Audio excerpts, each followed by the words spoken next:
घबराने की कोई जरूरत नहीं। मेरे बेटे की एंट्री मतलब इन बदमाशों को डिसेंट में। उसको समझता क्या है?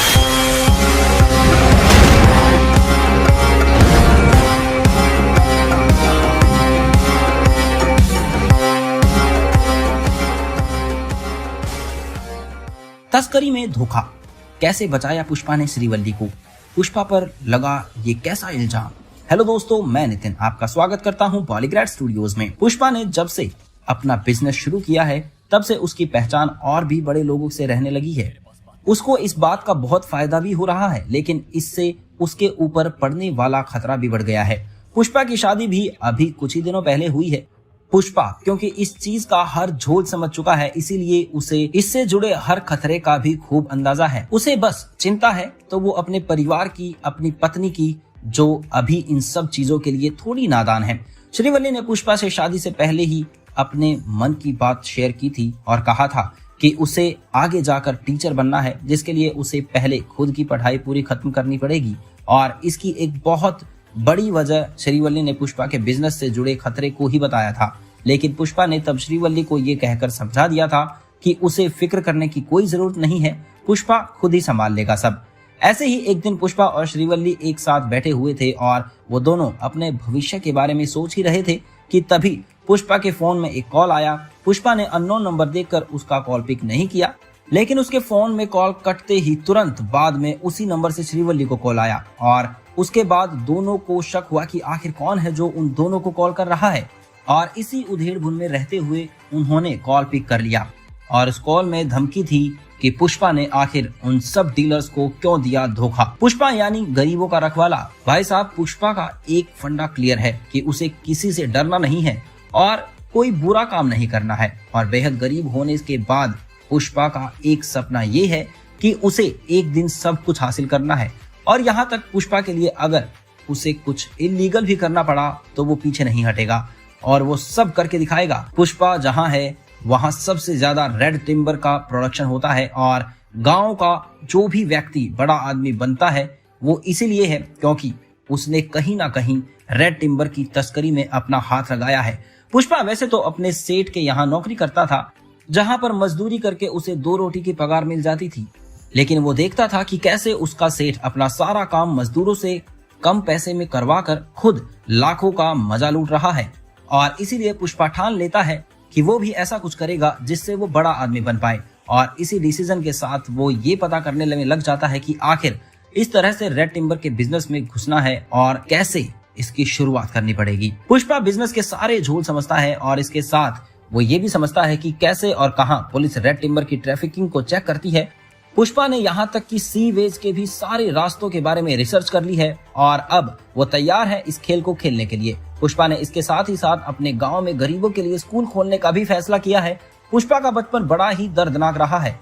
वो एक बिन ब्याही माँ का बेटा है। गांव वाले उसे हमेशा गंदा खून कहते हैं और अब इतने सालों बाद पुष्पा के मन में ये बात इस तरह से घर कर चुकी है कि वो अब समाज में अपने जैसे बच्चों के लिए बहुत कुछ करना चाहता है। पुष्पा एक दिन एक खुफिया रास्ते से 5 ट्रक रेड टिम्बर कहीं इलीगली पहुंचा रहा था।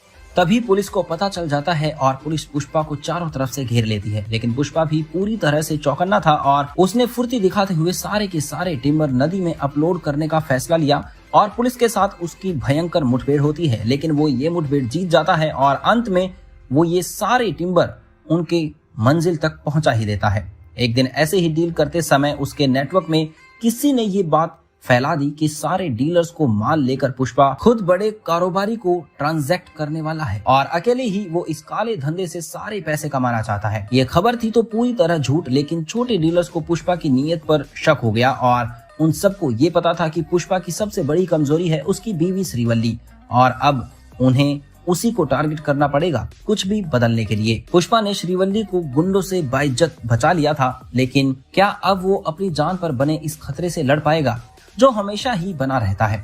यूं तो पुष्पा को किसी का डर नहीं, लेकिन अब पुष्पा और श्रीवल्ली की शादी हो चुकी है, उसका परिवार बढ़ चुका है और अब उसे अपने परिवार के लिए डर लगने लगा है कि कहीं वो लोग उसके परिवार वालों को अपना निशाना बनाने के बारे में ना सोचने लगे।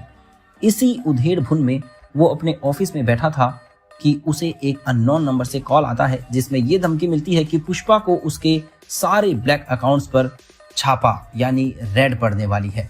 पुष्पा जल्दी से अपने सारे मजदूरों को आग्रह करता है और इसके साथ ही वो रेड टिम्बर वाला स्टॉक भी वहां से हटाने को कहता है, लेकिन इतना स्टॉक इतनी जल्दी कैसे हटेगा ये सोचना मुश्किल हो रहा था उसके लिए। पुलिस ठीक 15 मिनट में यहाँ पहुंच जाएगी। वो सारा का सारा रेड टिम्बर नदी में डलवा देता है और डैम ब्लॉक करने के लिए कहता है, लेकिन वो अपने अकाउंट्स पुलिस से नहीं छुपा पाता और पुलिस को उसके ऊपर ये शक हो जाता है कि इसका काला धंधा अभी भी चल रहा है। पुलिस पुष्पा को कोई सबूत ना होने के कारण अरेस्ट नहीं कर पाती, लेकिन अब पुष्पा पर हमेशा की तरह पहरा दिया जाता है। उसके हर मूव पर पुलिस वालों की पूरी निगरानी होती है, यहाँ तक कि पुष्पा को हर आने जाने वाले कॉल भी रिकॉर्ड किए जाते हैं। अब देखना यह है कि आखिर इतने रेस्ट्रिक्शंस के बाद भी कैसे पुष्पा अपनी ये इलीगल काम करने में कामयाब हो जाएगा और कैसे वो उन डीलर्स के पास तक अपना माल पहुंचाता है जहां से उसने ऑलरेडी इतने पैसे ले लिए थे। वो अपनी पत्नी और परिवार को इस नए खतरे से कैसे बचा कर रखेगा। पुष्पा आगे किन खतरों से लड़ते हुए दिखाई देगा। पुष्पा एक अच्छा आदमी है, वो आगे जाकर अपना घर एक अच्छी लड़की के साथ बसाना चाहता है, इसीलिए उसने लड़की पसंद भी कर ली है। नाम है श्रीवल्ली, अपने पिता की एक लौती बेटी जिसने अपने पूरे घर को संभाल रखा है। पुष्पा को श्रीवल्ली की यही बात सबसे ज्यादा पसंद आई और वो उसे अपना दिल दे बैठा। उम्मीद है आपको ये कहानी पसंद आई होगी, तो लाइक सब्सक्राइब करना ना भूलें और कमेंट में बताइए कि क्या पुष्पा का ये स्टेप सबके लिए सही था। धन्यवाद।